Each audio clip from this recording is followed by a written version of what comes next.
Guys, so there was lots of interest in when I was packing my doula bag, so I'm going to have a quick chat about the items that got the most use to see if that helps any other student doulas that are packing their bag. I went with the idea of take as much stuff as you can, and if you don't need it, it's better than needing it and not having it. I am on a 4-minute time limit because of my phone storage, so I'm rushing through this and I apologize for that, but it might be a good thing. Anyway, first thing I should say my wish list that came out of the birth was that I do need a foldable fan, and I do really want a video camera rather than relying on my phone to take video. I only used a couple of things out of the bag for myself, and that was Panadol, water bottle, peppermint oil.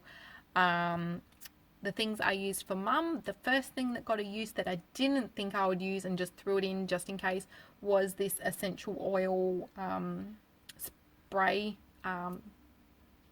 It's a birth blend relaxation one, and the recipe was gifted to me from my doula trainer, who's also a aromatherapist.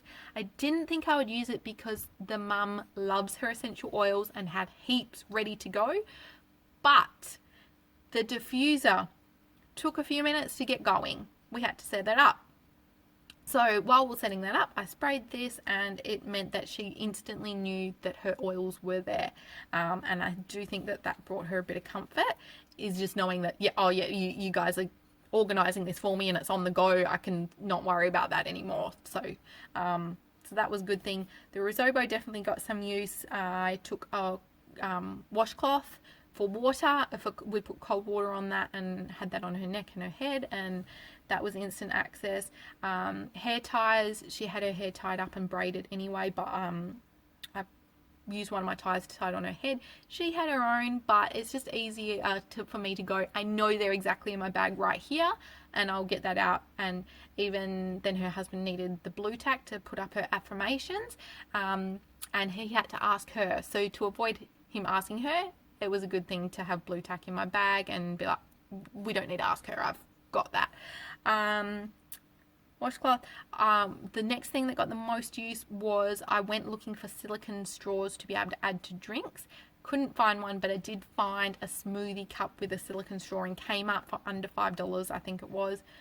So that's cheap and easy to just gift onto them now that they've used it, but that got a lot of use, and it made it a lot easier to just shove the straw in her face and in Dad's face to have drinks, and they did comment that that was helpful. Dark chocolate gave her a cube as she was breastfeeding for an oxytocin and an energy hit. She is gluten free, and the only available option right away for a snack was some sandwiches. So it was lucky that I had some oats in a cup that just had hot water, so she got to eat them. Business cards got used, and it's also a good just business tip to have those cards.